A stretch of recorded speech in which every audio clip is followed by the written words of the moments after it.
भाई लिटरली पिछले 15 दिन से मैं लगातार लॉस कर रहा हूँ और पिछले 15 दिनों में मैंने जितनी भी ट्रेड प्लेस की है उसमें से सिर्फ एक ट्रेड में मेरा टारगेट हिट हुआ है, बाकी सारी ट्रेड्स में मैंने लॉस किया है। अब ये वाली वीडियो मैं उन ट्रेडर्स के लिए बना रहा हूँ जो कि ऑलरेडी इस चीज़ को फेस कर रहे हैं या फिर पहले फेस कर चुके हैं या फिर इन फ्यूचर ट्रेडिंग में फेस करने वाले हैं। जस्ट बिकॉज ट्रेडिंग एक ऐसी चीज़ है जहाँ पर लॉस एकदम नेग्लेजिबल है। आप लॉस को कभी भी ट्रेडिंग में अवॉइड नहीं कर सकते। आप ये नहीं कह सकते कि यार मैं डेली प्रॉफिट करूँगा या फिर जितनी भी मैं ट्रेड्स लूँगा उसमें मुझे हमेशा प्रॉफिट होगा। लॉसेस ट्रेडिंग का एक पार्ट है।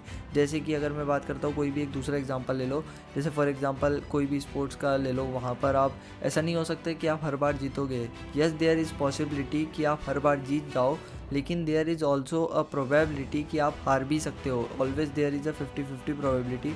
ऑलमोस्ट कोई गेम्स में तो like there is a probability of tie, but मैं अभी दो ही लेकर चल रहा हूँ, या तो आप जीतोगे या फिर हारोगे। तो वैसा का वैसा ट्रेडिंग में भी होता है, आइदर यू विल विन और either you will loss. There is no there is also probability जहाँ पर आप ब्रेक इवन हो जाओ, लेकिन मैं उसे काउंट नहीं करता। एज अ ट्रेडर आपके लॉसेस होना बहुत ही एक लाजमी सी चीज़ है। हो सकता है वो आज लॉसेस ना हो, कल लॉसेस ना हो, परसों आपको लॉस हो जाए, या फिर ऑलरेडी आपका इतना ज़्यादा लॉस हो रखा हो जिनसे आपने इतनी ज़्यादा लर्निंग ले रखी हो कि आपका पहले, जैसे कि मेरे साथ होता था कि मैं यही जो मेरी अभी 15 दिन की लूजिंग स्ट्रीक चल रही है, ये पहले ही 1.5 से 2 महीने की होती थी। लेकिन जस्ट बिकॉज मैंने अपने पैटर्न से, मैंने अपने लॉस करने के पैटर्न से इतना ज़्यादा सीख रखा है कि अभी वो जो लूजिंग स्ट्रीक का स्पान है, टाइम स्पान, वो 2 महीने से कम होकर अभी 15 दिन पर आ चुका है। अभी मुझे नहीं पता कि ये आगे और कितना लंबा चलने वाला है, लेकिन मुझे ये ज़रूर पता है कि किस पैटर्न को वापस से रिपीट नहीं करना है या फिर वापस से कौन सी मिस्टेक नहीं करनी है। तो इस वीडियो को लास्ट तक ज़रूर देखना, क्योंकि हो सकता है कि मेरी गलतियों से सीखकर आपकी जो लूजिंग स्ट्रीक है उसका या तो टाइम स्पान कम हो जाए या फिर जो गलती मैं कर रहा हूँ वो आप ना करो। तो इस वीडियो के सबसे पहले टॉपिक पर आते हैं कि लॉसेस हो क्यों रहे हैं। तो यार रीज़न मैं लॉसेस का कहूँगा कि यार ऐसा कोई स्पेसिफिक रीज़न नहीं है, जस्ट बिकॉज ये मेरी ट्रेडिंग का एक पैटर्न बन चुका है अभी कि मेरी जैसे ही एक अच्छी खासी विनिंग स्ट्रीक आती है उसके बाद ही मेरी सबसे बड़ी लूजिंग स्ट्रीक आती है।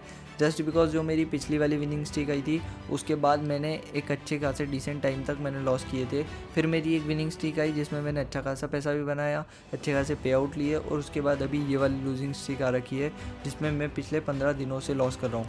अब बहुत सारे लोगों के लिए ये वाली जो 15 दिन के लॉसेस हैं ये शायद 3 या 4 दिन के भी लॉसेस हों, क्योंकि मैं जो ट्रेडिंग करता हूँ वो भाई बहुत ही ज़्यादा कम, मेरी जो ट्रेड लेने की फ्रिक्वेंसी है वो बहुत ही ज़्यादा कम है। मैं दिन की प्रेफर करता हूँ कि 1 से 2 ही ट्रेड लूँ मैक्स टू मैक्स, बट बहुत सारे लोग क्या करते हैं वो दिन की 2 से 3 या फिर 4 ट्रेड भी लेते हैं। तो जहाँ पर मुझे 15 ट्रेड्स लेने में 15 दिन का टाइम लगेगा, वहीं उन्हें 15 ट्रेड्स लेने में हो सकता है कि 3 से 4 या फिर 5 दिन ही लगे। तो मेरी 15 ट्रेड्स की लूजिंग स्ट्रीक शायद 15 दिन चल सकती है और उनकी 15 ट्रेड्स की लूजिंग स्ट्रीक शायद 5 दिन ही चल सकती है। तो टाइम डिपेंड करता है आपकी ट्रेड करने की फ्रीक्वेंसी से। अब मैं वापस आता हूँ बैक टू द टॉपिक कि रीज़न क्या है। तो रीज़न यार मैं ये नहीं कहूँगा कि मैंने इस पूरे टाइम स्पान में, इस पूरी लूजिंग स्ट्रीक में बहुत ज़्यादा डिसिप्लिन ट्रेडिंग की और सारी ट्रेड्स को एकदम अपने सेटअप पे लिया, सारी ट्रेड्स प्लान करके ली। ऑब्वियसली मैं भी एक आप जैसा ही एक नॉर्मल ट्रेडर हूँ, तो ये भाई यहाँ पर इमोशंस का इन्वॉल्वमेंट, यहाँ पर आपकी साइकोलॉजी का इन्वॉल्वमेंट रहता है। तो मेरी ऑलमोस्ट कह सकते हो कि 30-35% ऑफ द ट्रेड्स ऐसी है जो कि मैंने अपने प्लान से हटकर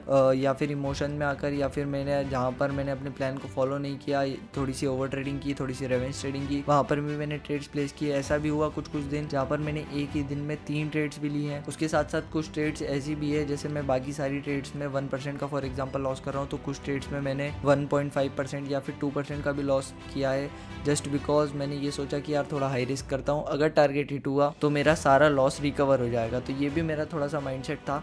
तो भाई यहाँ पर अब मैंने इस सारी चीज़ों को नोट कर लिया, मैंने इस पैटर्न को नोट कर लिया कि जब भी मेरी लूजिंग स्ट्रीक आती है मैं 35 या फिर 30% ऑफ द टाइम्स ऐसा करता हूँ कि मैं थोड़ा सा इमोशंस में आ जाता हूँ, मैं थोड़ा सा अपने प्लान से हटके दूसरी सारी चीज़ें ट्राई करने लगता हूँ just because to recover losses. But अब से मुझे ये ट्राई करना है कि जब भी मेरी लूजिंग स्ट्रीक आएगी, भले वो कितनी ही लंबी हो, 1 मंथ की हो, 2 मंथ की हो, 3 मंथ की हो, या फिर मैं कह रहा हूँ पूरा साल भर मेरा प्रॉफिट नहीं हो, लेकिन मुझे सिर्फ एक चीज़ करनी है कि भाई मैं इमोशन में आकर अपना रिस्क ना बढ़ाऊं। क्योंकि जस्ट बिकॉज मुझे जो लॉस 3 से 4 ट्रेड में करना था वो लॉस मैं 2 ट्रेड में या फिर 1 ट्रेड में ही कर चुका हूँ। तो मेरे लिए अभी ये लॉस ऑफ अपॉर्चुनिटी मैं इसे कंसिडर करूँगा। जस्ट बिकॉज अगर मैं ओवर रिस्क नहीं करता तो मेरे पास मल्टीपल अपॉर्चुनिटीज़ होती जिसमें ज़्यादा प्रोबेबिलिटी होती मेरी प्रॉफिट करने की। अब आता हूँ इस वीडियो के सेकंड पॉइंट पे कि भाई इस टाइम पर मैं अपनी साइकोलॉजी को कैसे कंट्रोल कर रहा हूँ, अपने माइंडसेट को कैसे कंट्रोल कर रहा हूँ। तो भाई देखो, जिस दिन भी मैंने ट्रेडिंग स्टार्ट की थी उस दिन से भाई मुझे ये नहीं पता था कि ट्रेडिंग में ऐसी भी सारी चीज़ें होती हैं, इतने ज़्यादा लॉसेस भी होते हैं। लेकिन ओवर द टाइम पिछले 4 साल से मैं ट्रेडिंग करता हूँ, मोर देन 4 साल हो गए। तो 4 सालों में मैंने एक चीज़ ज़रूर सीख ली थी कि यार तुम्हें लॉसेस के साथ कंफर्टेबल होना बहुत ज़्यादा ज़रूरी है। हो सकता है कि आप अपनी ट्रेडिंग के इनिशियल स्टेज पर आपके लॉसेस ना हो, बीच में जाकर लॉसेस हो, या फिर हो सकता है कि आप ट्रेडिंग में अच्छा खासा प्रॉफिट बना लो, अच्छा खासा पैसा बना लो, उसके बाद जाकर आपके लॉसेस हो। क्योंकि लॉसेस ऐसी चीज़ है जिसे आप ट्रेडिंग से नहीं निकाल सकते। लॉसेस होंगे ही होंगे, आपको हमेशा लॉसेस होंगे। भले ही आप सारी चीज़ें सही कर रहे हो फिर भी आपके लॉसेस होंगे। तो ये ट्रेडिंग की एक प्रोबेबिलिटी है। जस्ट बिकॉज ट्रेडिंग प्रोबेबिलिटी का गेम है तो लॉस की भी हमेशा प्रोबेबिलिटी रहती है। तो मैंने जैसे जैसे ट्रेडिंग में मैं धीरे धीरे ग्रो कर रहा था, मैं लॉसेस के साथ और ज़्यादा कंफर्टेबल होते जा रहा था। धीरे धीरे जैसे जैसे मेरी लूजिंग स्ट्रीक बड़ी होते जा रही थी, बहुत इनिशियली मैंने बहुत ज़्यादा टाइम तक लॉसेस किए। तो वहाँ पर मेरा जो माइंडसेट था, जो मेरी साइकोलॉजी थी, वो लॉसेस को लेकर बहुत ही ज़्यादा पॉजिटिव हो गई। जस्ट बिकॉज मुझे ये समझ में आया कि आप लॉसेस को अवॉइड नहीं कर सकते, आपके लॉसेस होंगे। तो आपको मेंटली हमेशा ट्रेडिंग करने से पहले, जैसे मैं रोज़ ट्रेडिंग करने बैठता हूँ तो मैं रोज़ अपने आप को मेंटली प्रिपेयर करके बैठता हूँ कि भाई आज लॉस भी हो सकता है। तो इस लॉस की वजह से मेरी साइकोलॉजी, मेरी मेंटल हेल्थ, या फिर कह सकते हो आप मेरी ट्रेडिंग पर कोई भी इसका इफेक्ट ना हो। जस्ट बिकॉज मैंने बहुत सारे लोगों को देखा है कि उनके जब बैक टू बैक लॉसेस होते हैं, वो सबसे बड़ी गलती ये करते हैं कि उनकी नेक्स्ट ट्रेड लेने में भाई वो लोग इतने ज़्यादा कॉन्फिडेंट नहीं हो पाते, वो अपनी स्ट्रेटजी चेंज करने लगते हैं, वो अपने प्लान को डाउट करने लगते हैं, वो बहुत सारी चीज़ें ऐसी करते हैं जिसमें उनका कोई लेना देना नहीं है, या फिर उस लॉस से उस चीज़ का कोई लेना देना नहीं है। जस्ट बिकॉज मुझे पता है कि मैंने इस स्ट्रेटजी से, अभी मेरे 15 दिन से जैसे लॉस हो रहे हैं, तो मैं ये भी तो कर सकता हूँ ना कि मैं एक दूसरी स्ट्रेटजी ट्राई करने बैठ जाऊँ या फिर दूसरा कोई प्लान ट्राई करने बैठ जाऊँ। लेकिन यहाँ पर समझदारी वाली बात ये कहती है कि अगर मैं कोई दूसरा प्लान ट्राई करने बैठूंगा तो क्या पता वो प्लान इससे ज़्यादा बेकार हो, या फिर हो सकता है कि वो इससे अच्छा हो। लेकिन उसमें इतना ज़्यादा टाइम गंवाने से अच्छा है, उस चीज़ को ट्राई करने से अच्छा है कि मैं इसी प्लान पे स्टिक रहूँ। जस्ट बिकॉज ये सेम प्लान से मैंने कुछ दिन पहले एक हफ्ते में अच्छे खासे मल्टीपल पे आउट्स ले रखे हैं, और उसके बाद उसके पहले भी बहुत सारे पे आउट्स ले रखे हैं। तो जिस प्लान ने मुझे पे आउट दिए, अगर वो लॉस दे रहा है, जो कि ट्रेडिंग में होना लाजमी है, तो क्या दिक्कत है। तो बहुत सारे लोगों के लिए जो सबसे बड़ी लर्निंग होगी, जो मेंटली और जो साइकोलॉजिकली आपको अपने आप को स्ट्रॉन्ग बनाने में हेल्प करेगी, या फिर ट्रेडिंग में बहुत ज़्यादा हेल्प करेगी, वो ये कि आप अपने लॉसेस को लेकर बहुत ज़्यादा पॉजिटिव हो जाओ। आप अपने लॉसेस को अपनी ट्रेडिंग का एक पार्ट मानो। आप ये मानो कि यार ट्रेडिंग लॉसेस के बिना नहीं हो सकती।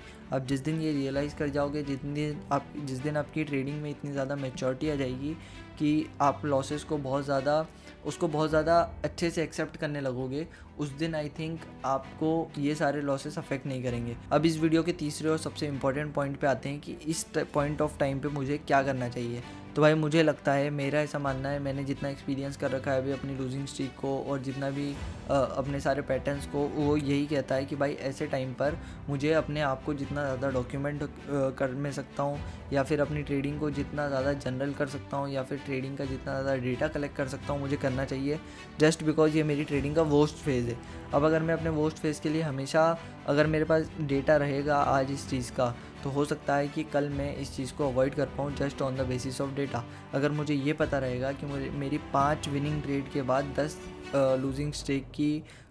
ट्रेड्स की लूजिंग स्ट्रीक आती है, तो मैं वहाँ पर अपने आप को मैथमेटिकली, या फिर कह सकते हो साइकोलॉजिकली, या फिर मैं अपने माइंडसेट से रेडी रहूँगा कि अगर मेरे 10 लॉसेस भी होते हैं तो मैं उसे बहुत ही अच्छे से एक्सेप्ट कर पाऊँ। तो at this point of time मुझे कुछ भी डिफरेंट नहीं करना है। मैं जो कर रहा हूँ मुझे वही करना है, मैं जैसा करना चाहता हूँ मुझे वही करना है। मुझे अपने प्लान पे ही स्टिक रहना है, मुझे अपने प्लान को ही फॉलो करना है, और उसके साथ साथ अपनी ट्रेडिंग पर, अपने प्लान पर, अपनी स्ट्रैटेजी पर बिलीव रखना है। तो यार यही थी आज की वीडियो, जिसमें मैंने आपको बताया है कि क्यों लॉसेस हो रहे हैं, उसको कैसे कंट्रोल करना है। अभी आई डोंट थिंक कि ये कितनी ज़्यादा लंबी लूजिंग स्ट्रीक चलने वाली है, बट मुझे सिर्फ एक इतनी सी चीज़ पता है कि अगर मैं अगले 5 से 6 या फिर 7 दिन लगातार प्रॉफिट करता हूँ तो मैं ये सारा लॉस रिकवर कर दूंगा और नेट प्रॉफिट में आ जाऊंगा। This is how your risk management works in your losing streak. बाकी तो यार अगर आपको इस वीडियो से कुछ सीखने को मिला हो तो इस वीडियो को लाइक ज़रूर करना और आपका कमेंट और नीचे एक वैल्यूएबल कमेंट करके ज़रूर जाना कि आपको इस वीडियो में क्या सीखने को मिला। बाकी तो यार मिलते हैं नेक्स्ट वीडियो के साथ। Bye bye.